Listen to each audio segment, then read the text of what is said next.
Hi, I'm Brian McLachlan and this is Deep Thought Balloon, little videos about comic stories, pop culture, and other stuff. Last episode I talked color theory and I want to do a follow-up on the other colors that aren't always in the rainbow. Again, this repeats some of my stuff from my Comics Alliance pieces, check out the links, but this expands it a little bit.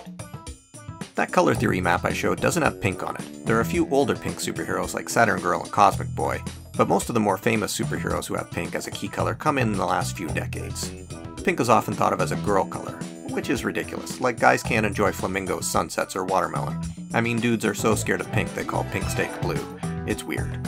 These days, pink is often used to suggest younger characters because of pink bubblegum, cotton candy, circus popcorn, and brand new babies. I guess if you're Caucasian, that is.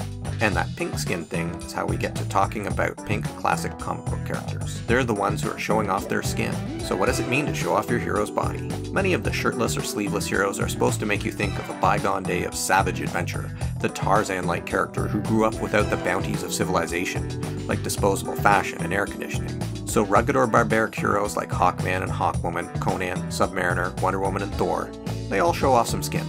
Cool. But it gets a little troubling when you do this for non-Caucasian superheroes. Let's take a look at 70s blaxploitation comic character Brother Voodoo.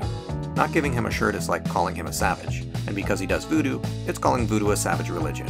He's both the noble savage trope and the magic Negro. He gets double stereotypes. Yeesh. At least that's what his clothes say to us subconsciously. And if you don't know those tropes, you should look them up. I can't do them justice in this video.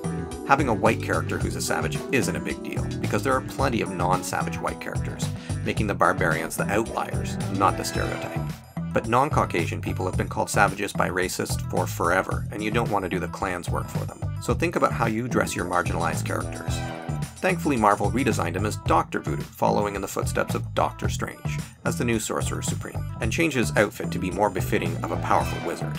And speaking of getting into trouble for showing some skin, the other thing showing off skin does is it can suggest that your character's into having that naked skin touched.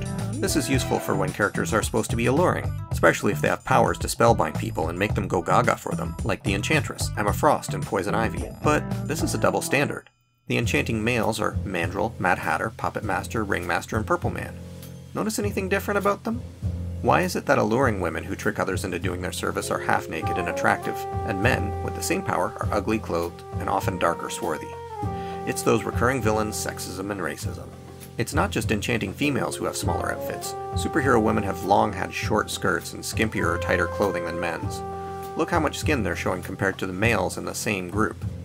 I mean, even ninjas, who are famous for covering up most of their body in dark fabric except for their little eye hole. They look like swimsuit models if they're female. Sure, there are a few updates that are less objectifying, but there's still a lot of room for improvement. But if your character is a body-minded physical force, strong and or sexy, or they use their flesh as part of their superpower, you might want to give them a signature sleeveless shirt or jorts. There's nothing wrong with using skin to tell a story, as long as you're aware of the history of how it's been used in relation to racism and sexism. Otherwise, the only story your audience might be picking up on is that you're thirsty on Main Street. I also want to talk about the color clear. Is that a color? Sure, why not? The Invisible Woman, as she was written for decades, was not very powerful. Neither was the Tiny Wasp. She changed her costume all the time, but the one thing that remained constant were her transparent wings. Kitty Pryde's power is being able to pass through things like a ghost. Half of her body was usually not even drawn. Because none of these are the most powerful characters, but are hard to destroy, they often ended up being the audience surrogate, the one who survives but doesn't affect things. They allow us to see through characters. You might consider adding a clear color to characters who will do the same thing in your comic. Good luck and keep thinking deep thought balloons.